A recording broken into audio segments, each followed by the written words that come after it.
నమస్కారం. B3 news ప్రత్యేక కార్యక్రమానికి స్వాగతం. హైదరాబాద్ అంతర్జాతీయంగా రూపుదిద్దుకుంటున్న నగరం. 1,30,00,000కు పైగా జనం. బిజీ లైఫ్ లో ఎప్పుడు సందడిగా కనిపించే భాగ్యనగర జనానికి ఏమైంది? నగర ఓటర్లు ఏమయ్యారు? గ్రేటర్ ఎన్నికల్లో ఎందుకు పోలింగ్ కేంద్రాల వద్ద కనిపించలేదు?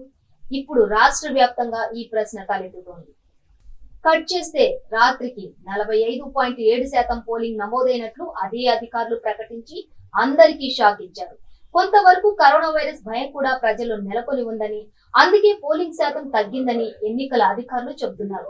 మధ్యాహ్నం 1 గంట సమయానికి కేవలం 18% మాత్రమే పోలింగ్ నమోదైంది. ఆ తర్వాత 4 గంటల సమయానికి 29.76% మాత్రమే పోలింగ్ జరిగింది. ఇక సాయంత్రం 6 గంటలకు పోలింగ్ 37%కి పెరిగింది. అంటే అధికారికంగా ఇప్పటికీ పోలింగ్ సమయం ముగిసింది. ఇక పోలింగ్ అనంతరం రాజకీయ పార్టీలు వాటి లెక్కల్లో మునిగిపోయాయి. ఎవరికి వారు తమ విజయావకాశాల గురించి లెక్కలేసుకుంటున్నారు. ప్రత్యేకించి పోలింగ్ పర్సెంటేజీ ద్వారా ఒక విస్తృతమైన అంచనాలు వ్యక్తమవుతున్నాయి. వాటి ప్రకారం 45% పోలింగ్ ప్రభుత్వ వ్యతిరేకతకు నిదర్శనం కాదు అనేది ప్రముఖంగా వినిపిస్తున్న అభిప్రాయం. ఇదే టిఆర్ఎస్ కు ఊరటగా మారింది. మరి తక్కువ పోలింగ్ శాతం నమోదు కావడం ఎవరికి అనుకూలం అనేది హాట్ టాపిక్ గా మారబోతోంది. ఇప్పుడు సాధారణంగా పోలింగ్ శాతం పెరిగితే అది అధికార పార్టీకి అనుకూలం కాదు అనే అభిప్రాయాలు ఉన్నాయి. ప్రభుత్వాల మీద వ్యతిరేకత పెరిగినప్పుడే ఎక్కువ శాతం పోలింగ్ నమోదవుతుంది అనేది ఒక నిశ్చితమైన అభిప్రాయం. మరి అసలు కథ ఎలా ఉంటుందో ఇంకో 24 గంటలు గడిస్తే కానీ తెలియకపోవచ్చు.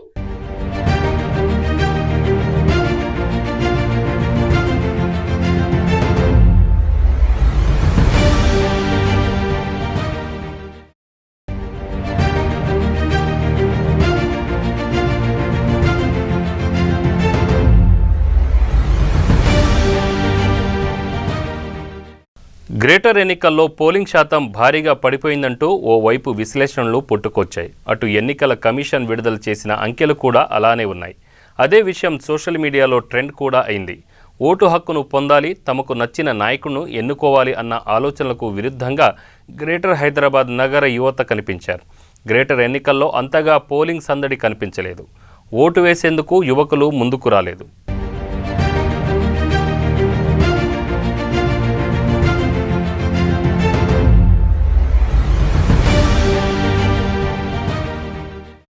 యువత కంటే వృద్ధులు, వికలాంగులే ఎక్కువగా ఓటు హక్కును వినియోగించుకున్నారు. అనారోగ్యాన్ని కూడా వారు లెక్క చేయలేదు. కరోనా నిబంధనలకు అనుగుణంగా ఏర్పాటు చేయడంతో ధైర్యంగా ముందుకొచ్చారు. అయితే వృద్ధుల్లో ఉన్న చైతన్యం యువకుల్లో కనిపించలేదు. ఏ పోలింగ్ కేంద్రాన్ని తీసుకున్నా యువకుల్ని చూద్దామన్నా కనిపించలేదు. వయసు పైపడ్డ వారు, వృద్ధులే ముందుకు రావడం విశేషం.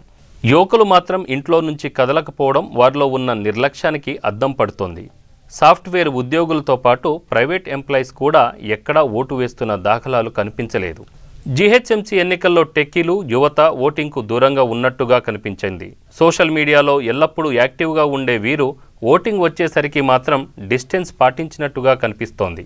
ముఖ్యంగా ఎన్నికల్లో యువత, కొత్త ఓటర్లు తమ ఓటు హక్కును వినియోగించుకునేందుకు ఉత్సాహంగా ఉంటారు. కానీ గ్రేటర్ ఎన్నికల్లో సీన్ రివర్స్లో కనిపించింది.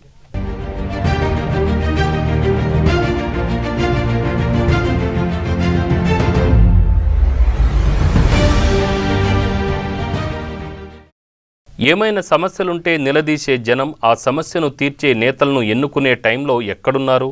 ఎందుకు ముందుకు రావడం లేదన్న అభిప్రాయం వ్యక్తమవుతుంది.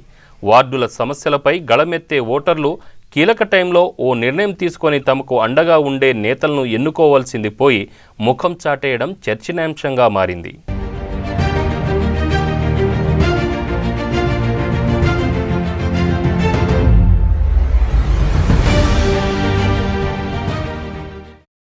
అయితే పోలింగ్ సమయం ముగిసినప్పటికీ అప్పటికే బూత్లో ఉన్న ఓటర్లందరికీ ఓటు వేసుకునే వెసులుబాటు కల్పించామని ఎన్నికల సంఘం చెబుతోంది. కొన్ని డివిజన్లలో రాత్రి 8 వరకు కూడా పోలింగ్ జరిగిందని కూడా ప్రకటించింది. అలా ఓట్లు వేసిన వారి శాతం అమాంతం 45.7%కి చేరుకున్నట్టు ఎన్నికల సంఘం ప్రకటించడం ఆశ్చర్యం.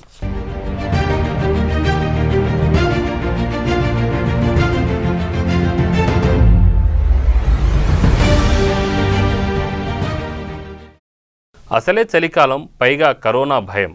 సాయంత్రం 6 తర్వాత ఓట్లేసేందుకు పెద్దగా ఎవరూ ముందుకు రారు. ఈ ఎన్నికలనే కాదు, ఏ పోలింగ్ చూసుకున్నా సాయంత్రం ఓట్లు వేసేవారి సంఖ్య తక్కువగానే ఉంటుంది. 5 నుంచి 6 తప్ప దాదాపు అన్ని పోలింగ్ స్టేషన్లు ఖాళీగానే కనిపించాయి. ఇలాంటి టైంలో పోలింగ్ శాతం ఒకేసారి 37% నుంచి 45.7%కి చేరుకున్నట్టు అధికారులు ప్రకటించారు. అంతేకాకుండా గత ఎన్నికలతో పోలిస్తే ఈసారి 1.3% పోలింగ్ పెరిగినట్టు తెలిపారు.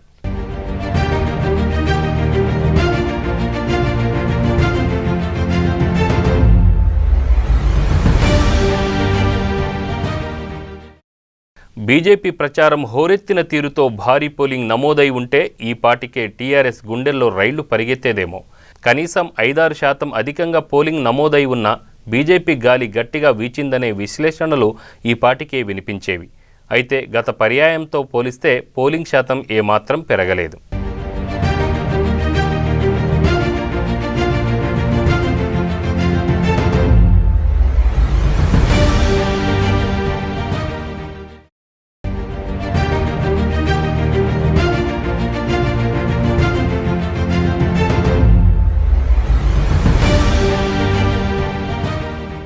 ఈ నేపథ్యంలో టీఆర్ఎస్ అంతర్గత అంచనాల్లో పరిస్థితి చేయి దాటిపోలేదనే అభిప్రాయాలే వినిపిస్తున్నట్టున్నాయి. నమోదైన 45% పోలింగ్లో తమ వాటా ఓట్లు ఖచ్చితంగా పోలై ఉంటాయనేది టీఆర్ఎస్ ధీమా. బీజేపీ ప్రచార హోర్ను చూసి టీఆర్ఎస్ ముందు జాగ్రత్త పడి ఉండవచ్చు. తమ వంతు ఓట్లను కాపాడుకోవడానికి ప్రాధాన్యతను ఖచ్చితంగా ఇచ్చి ఉంటుంది. ఈ నేపథ్యంలో అదే పాత 45% ఓట్లలో గత ఎన్నికల్లో తమకు పడ్డ ఓట్లను టీఆర్ఎస్ అలాగే నిలుపుకొని ఉన్నా ఆ పార్టీకి తిరుగులేనట్టే.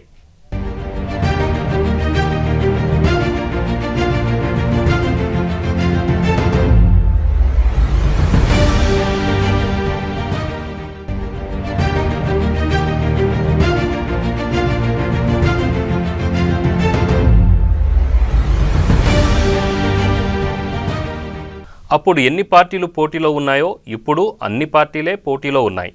అయితే టీడీపీకి అప్పుడు పడ్డ ఓట్లు ఇప్పుడు పడే అవకాశాలు లేవు. అవి ఎటు మళ్ళాయనేది ఆసక్తిదాయకమైన అంశం. కాంగ్రెస్ తన గత ఓటు బ్యాంకును అయితే ఖచ్చితంగా నిలబెట్టుకొని ఉండవచ్చు. ప్రత్యేకించి మల్కాజ్గిరి ఎంపీ నియోజకవర్గం పరిధిలో కాంగ్రెస్ కొన్ని చోట్ల గట్టి పోటీనే ఇచ్చి ఉండవచ్చు.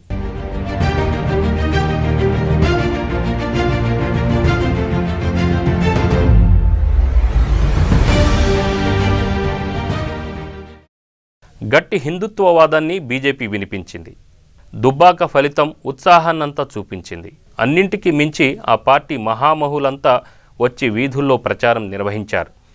ఆ ప్రభావం ఓటర్లపై పడి ఉంటే అది పోలింగ్లోనే కనిపించేదేమో అనే సన్నాయి నొక్కులు వినిపిస్తున్నాయి ఇప్పుడు.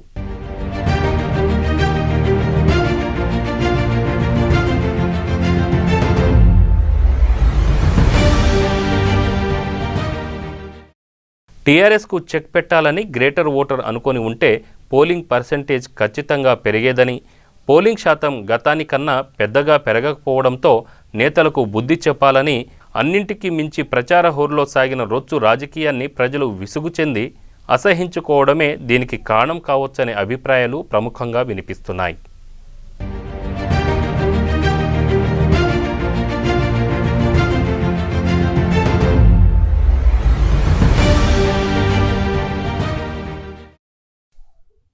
ఇది ఇవాల్టి ప్రత్యేక కార్యక్రమం. మరిన్ని న్యూస్ అప్డేట్స్ కోసం చూస్తూనే ఉండండి V3 న్యూస్ లక్ష్యం సమాజ జీవితం.